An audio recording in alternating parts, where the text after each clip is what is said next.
In life, we all encounter obstacles, and those obstacles come in all different shapes, sizes, and forms. The question is, how do we handle those obstacles? Do we attack them head on, or do we allow them to make us quit? Welcome to the No Quit Living podcast, where we aim to motivate and inspire listeners to never give up on themselves, their dreams, or their goals. We will interview successful people from all walks of life as they share their no-quit stories when they had the choice to give up or give in, but they didn't. We thank you for listening, and we hope to be that jolt of positivity as you go for your greatness. Welcome to episode number 101 of the No Quit Living podcast. I'm your host, Christopher J. Worth, and today's theme of the day is growing. Our quote of the day comes to us from Eric Butterworth. Don't go through life, grow through life.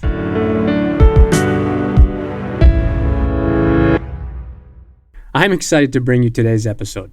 I had the fortune of being a guest on Naphtali Hoff's podcast, which is titled Lead to Succeed, and I'm glad that he is returning the favor to us today. Naphtali is quite an interesting gentleman that took a chance and took the risk of leaving the educational world and entering both the coaching and podcasting space. While most people just think about it and wonder, he took action and did it. I hope you enjoy today's episode. Naphtali, I'd like to welcome you to the No Quit Living podcast.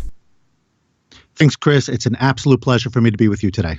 I appreciate you being here. I had the opportunity to be a guest on your show a couple months back, so it's nice to return the favor.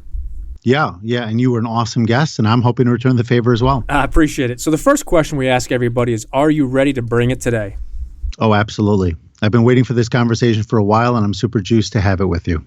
So the objective of our show is to motivate and inspire listeners. And I was curious if you had either a personal story about perseverance or perhaps a challenging time that tested you, and you could have given up or given in, but instead you kept on going. Yeah, I mean, my current pathway, if you will, is a direct outgrowth of challenge. I was a head of school in a independent school down in Atlanta, which was kind of like the culmination of a process for me as an educator from classroom all the way up to school leadership.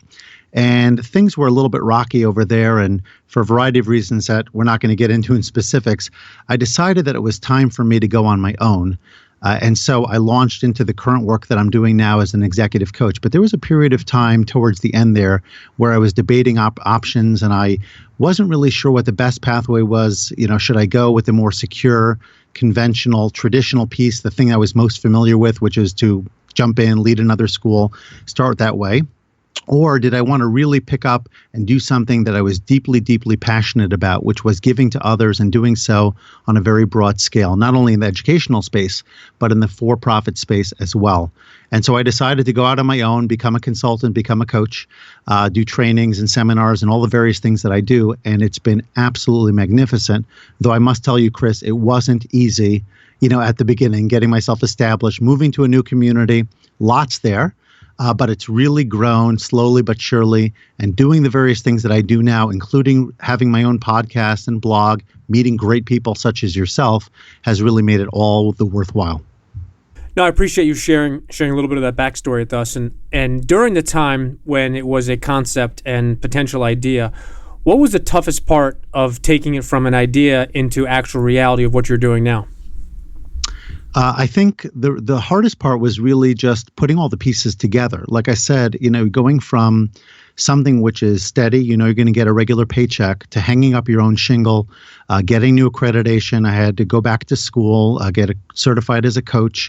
I went for a doctorate, and like I said, relocating to a new community, moving back from the South up to the Northeast, which is where I'm from. All of that was really stress-inducing because there was a lot of unknowns. And I just had to stay with what I felt would be true, knowing that I had a core community of people I'd already established relationships with, knowing that I already had a track record of delivering great content in workshops and seminars and things like that. And just saying to myself that if I stick with it, if I connect with the right people, if I build a great product and put it out there, over time, it's going to really resonate, and that's been my journey, despite the ebb and flow, as you can imagine, of trying to do all that. No, there's definitely the ebb and flow, and I think you touched on something interesting. You mentioned a lot of unknowns, and I think that is a common theme for people that are taking a lane change in life, and it doesn't always mean something as extravagant as what you did. It could be something as asking for a pay raise or trying a different industry or, moving or going after that new business or that new relationship. I think what happens is it's the unknown, and I think it's the paralysis by analysis where people look at the unknown, think about the unknown, and all of a sudden they become encompassed and they just continue to think about it, and then it becomes the fear. So I'm glad you went ahead and did it, and I appreciate you sharing a little bit of your ups and downs, because I think that's one of the best things about this show is, yes, we want to motivate and inspire listeners to keep going and never giving up, but we also want to relate things back to them, because what I've found is that so many people that listen to podcasts have common themes in their life and challenges and obstacles. So I appreciate you touching on that for a minute. So I wanted to ask you, if you had to define success, what does success mean to you? Well, I think ultimately, more than anything else, in our society, we tend to define success based on income and other material variables. But to me, success is ultimately about staying in alignment and feeling satisfied that you are accomplishing your goals. And that's going to look different for different people. Writers and entrepreneurs and various people in all spaces, they're going to have different things that ultimately drive them and ultimately make them feel satisfied deep within.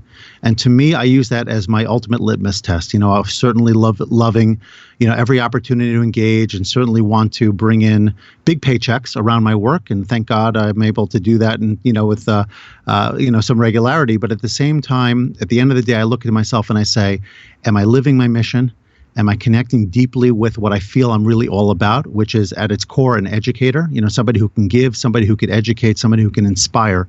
And whatever that it is for you, so long as your work really keeps you driving in that direction and feeling like you are going beyond where you were before, making progress, hitting your benchmarks, to me, that's what success really is all about. That's great. And I'm glad you mentioned something which you mentioned was alignment. That was one of the main words that's been used probably in 3 or 4 of the last 7 or 8 podcasts. And I think that's important. And you also touched on that it's not just about the money. Now, full and fair disclosure, obviously, you need to be successful. You need to have money for certain things in life. But having money or having a lot of money does not truly define success, nor does it make people truly successful. So I'm glad you touched on the alignment piece, because I think it's interesting. And I think the best part about that question is that as we've asked it probably 75 plus times now, and I've never received an identical answer. And that to me is really neat, because that's the best part about the question. And you touched on it, that it should be different for other people. And I agree. And I'll take it one step further, is I also believe that success changes in your life. For example, in your 20s, 30s, 40s, and 50s and beyond, you have different things that you look for, and you define your success differently based on where you are in life. And I know personally for me, over the last 4 or 5 months, I've definitely redefined my definition, and I continue to redefine it, because that's what drives me each and every day. If you had to define yourself in one word, what would that word be? There's so many words that come to mind, but I'll say curious. And the reason I choose curious is because I feel that so long as I am still interested in what's going on around me and still learning, then I'm going to grow. And I try to remain curious with whatever I do. No, it's interesting. That's the second time that's been used in the past, I think, 10 or 11 episodes. And I like that word, and I like the way you touched upon it, because it is curious, and it is important to be curious, because that means that you're not staying in the same place. But more importantly is you're looking to grow, learn, but also I think curious also has a definition to it where, you want to find out about other things. And for me, that means that you're not going to stay stagnant or stay in the same place. Yeah, no, that's absolutely true. And of course, I think people's curiosity reflects or manifests in different ways. For example, somebody who's a bit more extroverted may be more curious socially and kind of interacting with people very comfortably. You could be curious, though, in a much more introverted and quiet space, so to speak, where you can be doing your research and engaging with people in a different type of way. So I think what's beautiful about curiosity is that, like you said, it does move you forward no matter where you are and what you're interested in. And at the same time, there's so many different ways by which to allow your curiosity to lead to that growth, to lead to connection, and to lead to that progress that I think all of us, are seeking on a regular basis. No, I agree, and I think it's important to be curious, and I think it's important to look at your own curiosity and what really makes you curious in your own life, and more importantly is maybe what's going to continue to make you drive and continue to go on forward. Absolutely. So as we are always looking to add value to our listeners, I was curious if you have either a morning or a daily ritual that you swear by. The thing for me now is physical education. I'm sorry, physical exercise. You can see the educator in me still talking over here. But getting that exercise, and I know you and I have had this conversation a bunch of times, and I'm absolutely astounded by your work at Regimen that you've shared with me, Chris. But mine on a much more, I would say, humble and scaled back scale. Just the idea of making sure that every day I'm moving, making sure that every day I am really tending to my physical well-being and priming myself for my day. Because I think it's absolutely critical. We have so much that we have to accomplish, so much that's thrown at us. And we often forget that our mental acuity and our mental success is really driven by how well we prime our bodies and get ourselves ready. So I've become much more focused and consistent with that. And one other piece that I will mention as an Orthodox Jew is prayer. Every day, my every day begins with prayer. It's actually something we do multiple times a day. And being able to get focused and grounded and framed around the idea of spirituality and the notion, from my perspective, that there's a spiritual being, a creator, and all of that, that ultimately I have a personal relationship with, that allows me to bring that faith and bring that sense of spirituality into a world where, sometimes morality can be challenged. Sometimes we tend to lose our moral and other compasses. And so providing that anchor and that framework, both physically, as I mentioned before, as well as spiritually, allows me to go into my day with focus, with gusto, and with an opportunity to perform.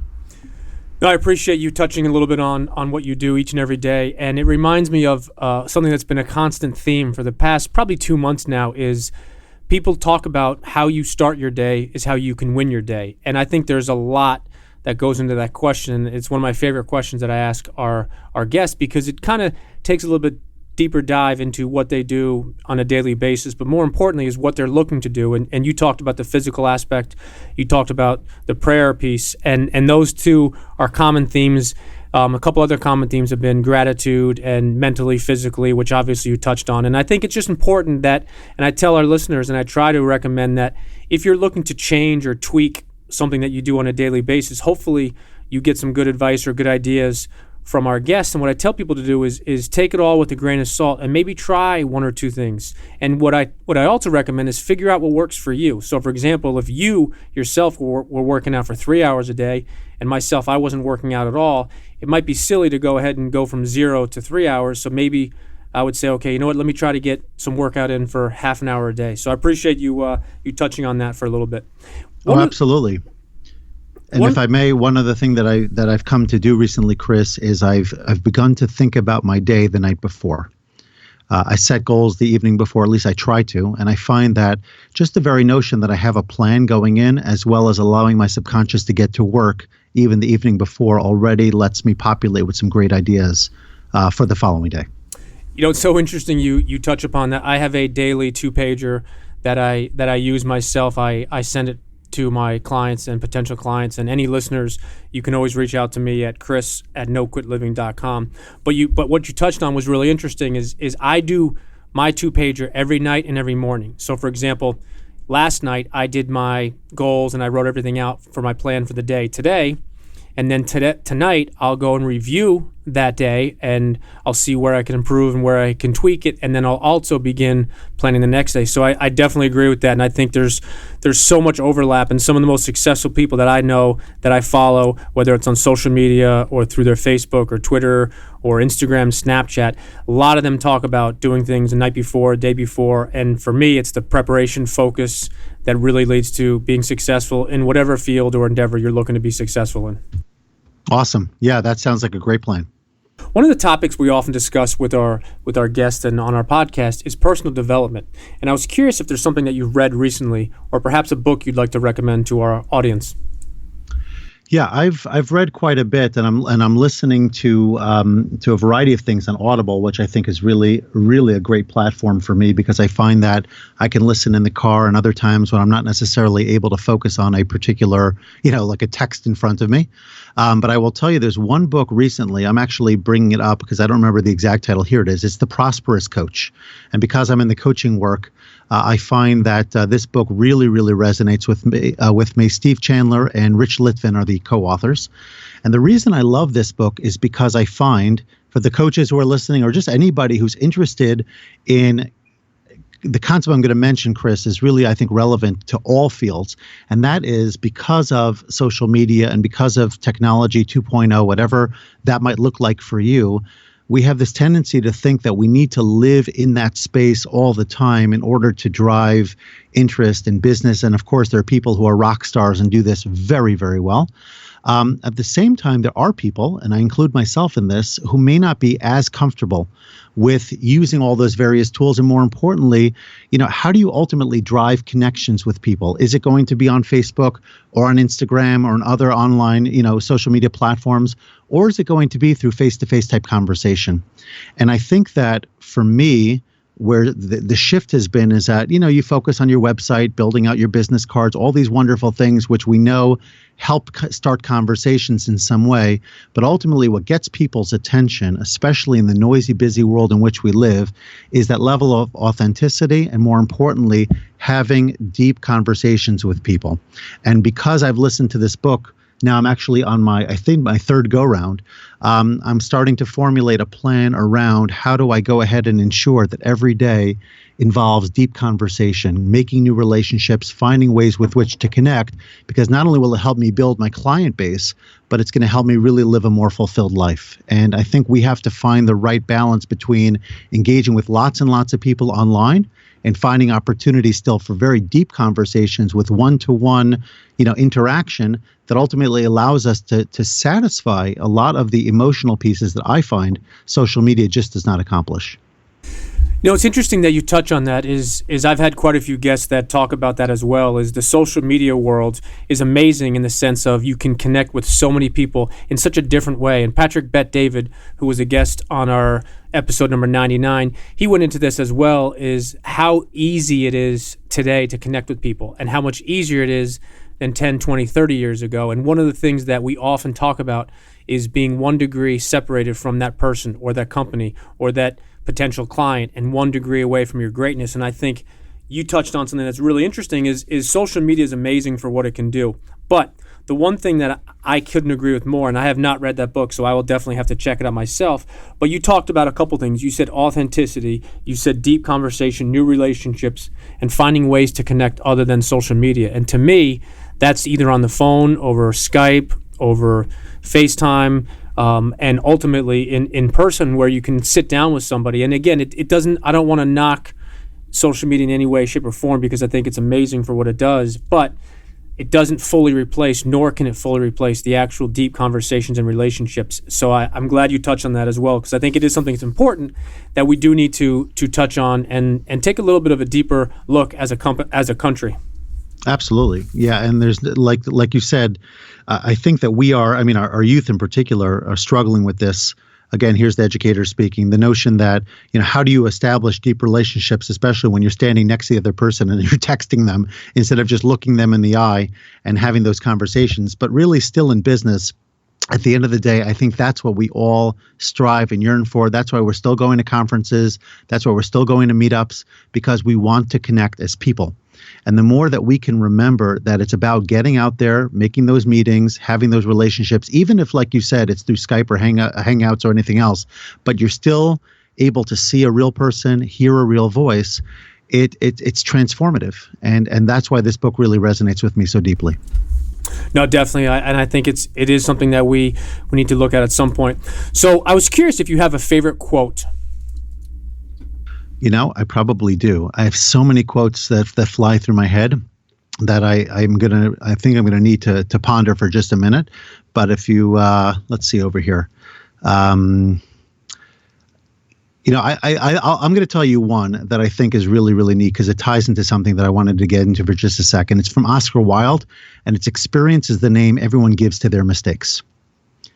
And the reason I love that quote is because I find that we all want to be perfect out there. We all want to put our best foot forward. And, I happen to have written a book, Becoming the New Boss, the sustained New Leader's Guide to Sustained Success. And the book's premise is really, how do you walk a person who's transitioning into leadership or within leadership successfully through what can be a landmine at the very beginning. And so I talk about in the beginning of the book the notion that there is no replication for experience. You oftentimes have to go through various things in order to really understand how all the pieces come together and the right steps to take. On the other hand, if you have somebody who's been there, who could serve as a mentor for you, who can provide you with real tips on what to do and what to avoid, you could really tighten that learning curve.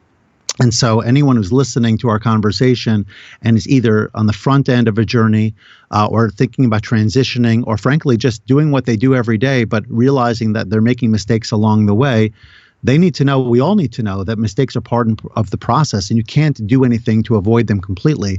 On the other hand, the more you could learn from people who have done it before, which is why your podcast, for example, adds so much value, and gain nuggets from their experiences, ultimately you can become more experienced more quickly, avoid some of those mistakes, and really give off the impression that you know what you're doing.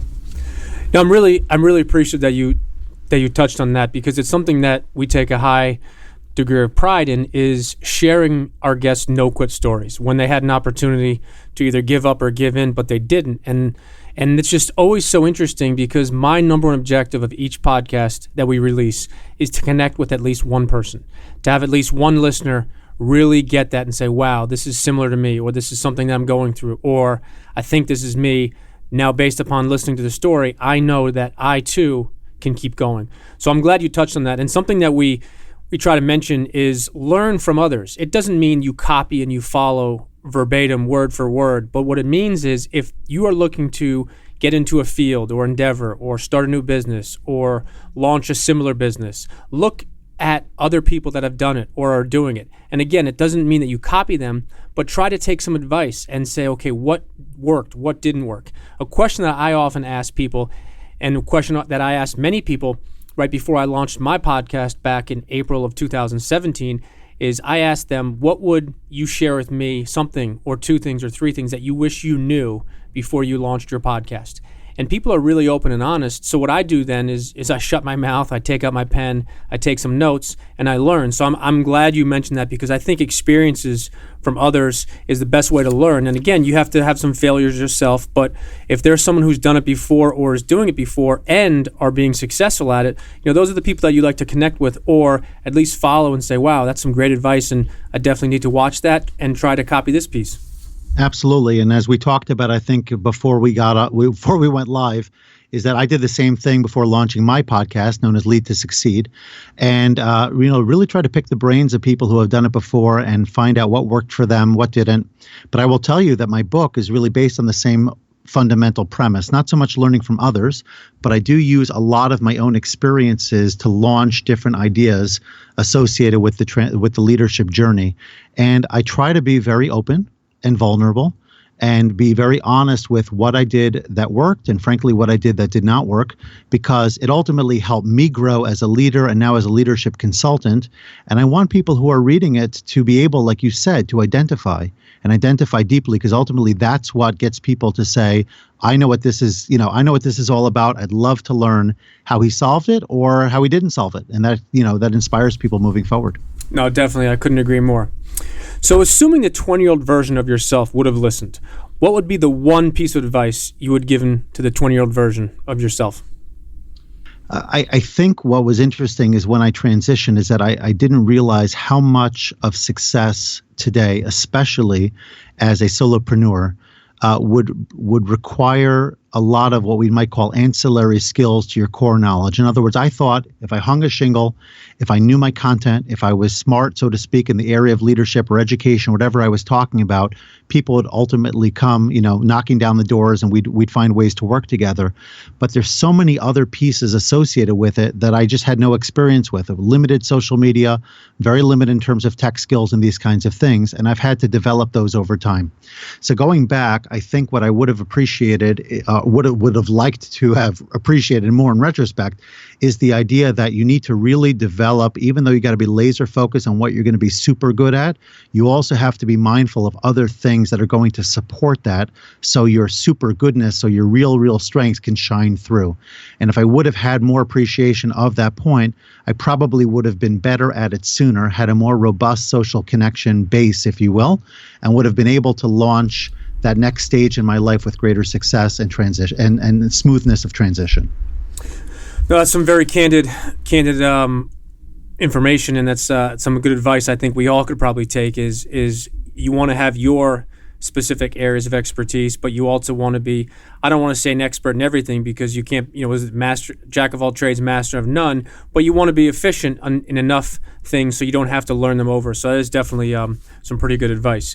So I was curious, if you could have dinner with anyone, dead or alive, who would it be and why? I would pick Moses.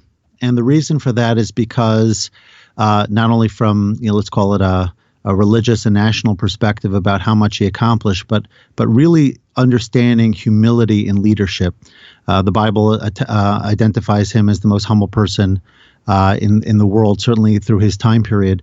And I just love to see what leadership looks like when it's not forced. It's not based on, let's call it military might or physical strength, but it's just based on understanding what's right and finding ways through servant leadership, through humility, through the ability to influence others and make a difference in that way. And so obviously Moses is, in my mind, the classic example of that. But there have been so many leaders throughout history who have made such a difference in the world of others, not because they were necessarily what we might call charismatic. They maybe did not have the best physical looks or physical stature, nor did they have an army behind them, but they had a power of will, a power of sense of purpose and direction, and they left their egos at the door.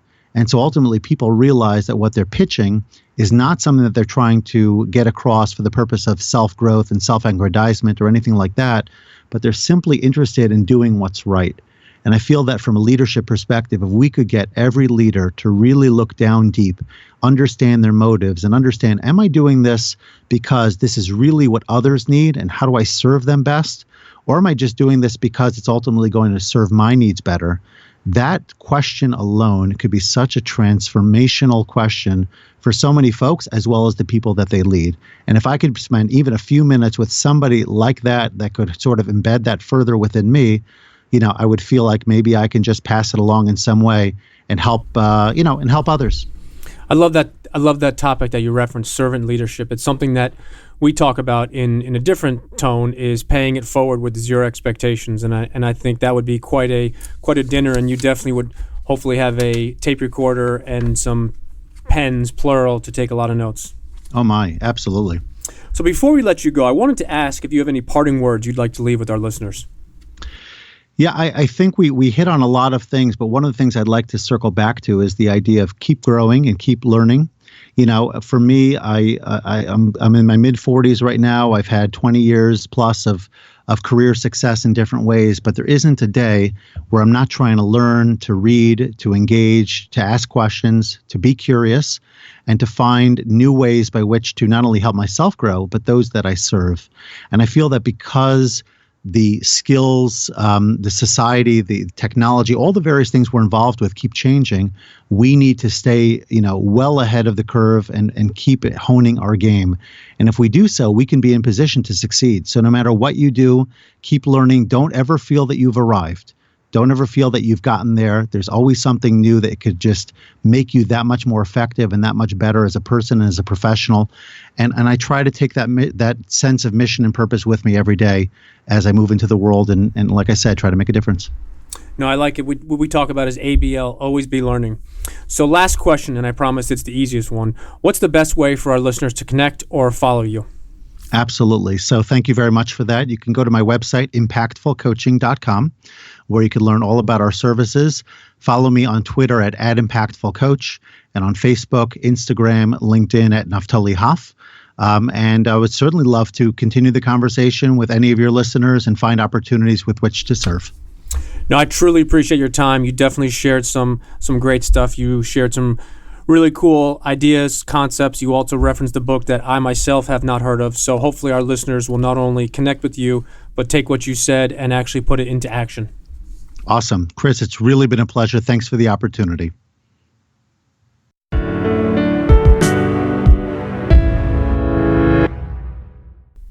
Thank you for listening to episode number 101.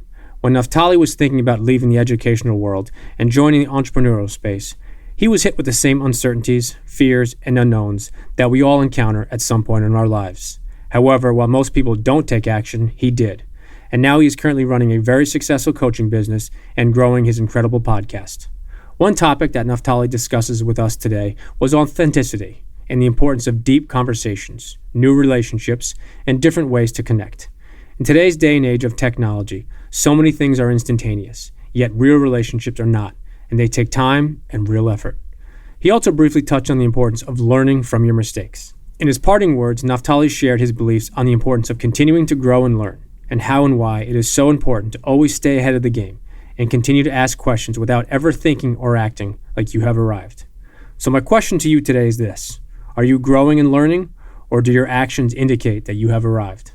Do you push yourself out of your comfort zone, or do you remain the same? I challenge our listeners to do something today completely out of your comfort zone as you go for your greatness. And lastly, to our listeners, thank you. We truly appreciate your time, and we hope our episodes inspire you to keep on attacking life and never giving up. To quote Dr. Norman Vincent Peale, it's always too early to quit.